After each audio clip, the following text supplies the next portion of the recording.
नमस्कार दोस्तों, चलिए जानते हैं राजस्थान की फटाफट 25 बड़ी खबरों को सिर्फ 10 मिनट में। लेकिन उससे पहले आप यह वीडियो किस जगह से देख रहे हैं हमें कमेंट में जरूर बताइए।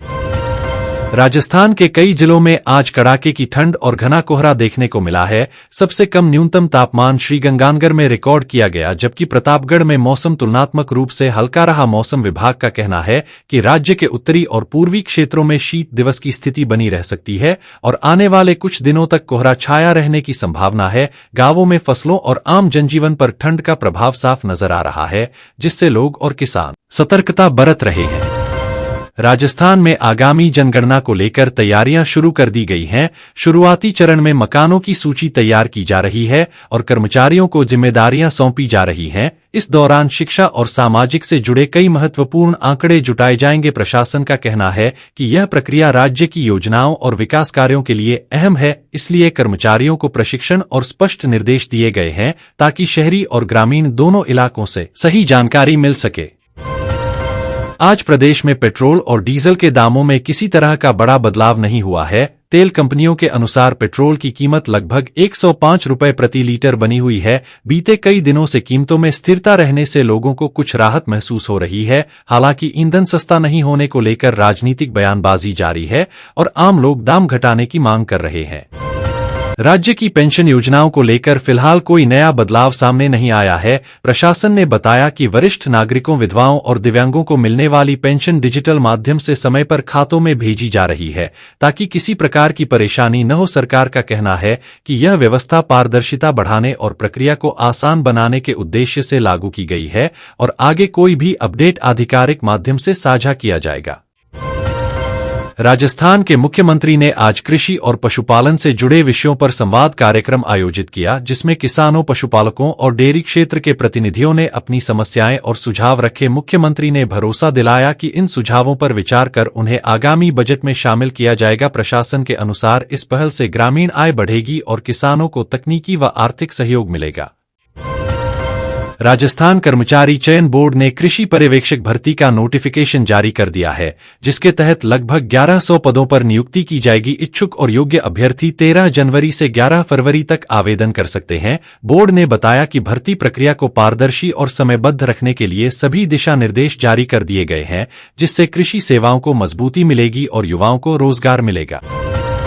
पीएम किसान सम्मान निधि योजना की अगली किस्त को लेकर सरकार ने किसानों को जरूरी जानकारी दी है। प्रशासन ने स्पष्ट किया है कि किसान की फार्म आईडी और ई-केवाईसी सही और अपडेट होना जरूरी है, अन्यथा भुगतान में देरी हो सकती है। इस योजना से किसानों को खेती के लिए आर्थिक सहायता मिलती है, इसलिए किसानों से अपील की गई है कि वे समय रहते अपने दस्तावेज पूरे कर लें।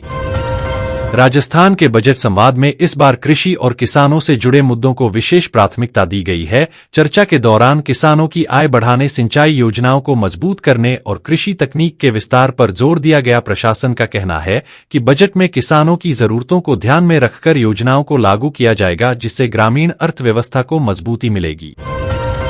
बजट से पहले मुख्यमंत्री ने नागरिक संगठनों, सामाजिक संस्थाओं और किसान प्रतिनिधियों से भी संवाद किया ताकि सभी वर्गों की राय बजट में शामिल हो सके। प्रशासन के अनुसार यह कदम सहभागिता और पारदर्शिता को बढ़ाने के लिए उठाया गया है। वहीं भाजपा ने भी लोकसभा चुनाव को देखते हुए राजस्थान सहित कई राज्यों में संगठनात्मक गतिविधियां तेज कर दी हैं। प्रधानमंत्री नरेंद्र मोदी ने गुजरात के सोमनाथ में आयोजित शौर्य यात्रा में भाग लिया, जहां मंत्रोच्चार और शंखनाद के साथ कार्यक्रम संपन्न हुआ। यह यात्रा राष्ट्रीय एकता और वीरता को समर्पित रही। प्रधानमंत्री ने लोगों को संबोधित करते हुए सुरक्षा और साहस का संदेश दिया, जिससे देशभक्ति की भावना को बल मिला। प्रशासन ने आयोजन को शांतिपूर्ण और सुरक्षित बनाने के लिए व्यापक इंतजाम किए। अजमेर जयपुर हाईवे पर आज तेल से भरा एक टैंकर डिवाइडर पर चढ़ गया, जिससे सड़क पर तेल फैल गया और यातायात प्रभावित हुआ। मौके पर पहुंची प्रशासन की टीम ने ट्रैफिक को नियंत्रित किया और वाहन चालकों से सावधानी बरतने की अपील की गई। राहत की बात यह रही कि हादसे में कोई बड़ी जनहानि नहीं हुई और सफाई के बाद यातायात धीरे धीरे सामान्य किया गया। राजस्थान लोक सेवा आयोग द्वारा आयोजित होमगार्ड डिप्टी कमांडेंट भर्ती परीक्षा में आज केवल 6% अभ्यर्थी ही उपस्थित हुए, जबकि बड़ी संख्या में उम्मीदवार परीक्षा में नहीं पहुंचे। इस कम उपस्थिति को लेकर प्रशासन ने जांच शुरू कर दी है और इसके कारणों का विश्लेषण किया जा रहा है। अधिकारियों ने कहा है कि भविष्य में प्रक्रिया को बेहतर बनाने के लिए जरूरी कदम उठाए जाएंगे। राज्य में जारी सर्द मौसम के चलते स्कूलों में अवकाश जारी रहा। 10 जनवरी तक स्कूल बंद रखे गए हैं और मकर संक्रांति के चलते 14 जनवरी को भी अवकाश की संभावना जताई जा रही है। प्रशासन का कहना है कि मौसम सामान्य होने पर स्कूल नियमित रूप से खोले जाएंगे। शिक्षा विभाग ने सुरक्षित संचालन के लिए सभी तैयारियों की बात कही है।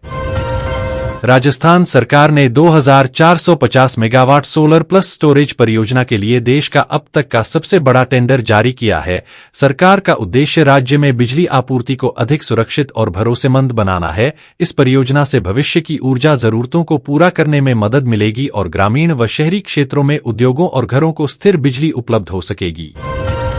राजस्थान परीक्षा बोर्ड ने आरपीएससी की परीक्षाओं में शामिल होने वाले अभ्यर्थियों के लिए मूल रंगीन आधार कार्ड लाना अनिवार्य कर दिया है। अन्य किसी पहचान पत्र को मान्य नहीं किया जाएगा। उम्मीदवारों से कहा गया है कि परीक्षा से पहले सभी दस्तावेज सही तरीके से जांच ले ताकि प्रवेश के समय कोई समस्या न हो और परीक्षा सुचारू रूप से आयोजित की जा सके।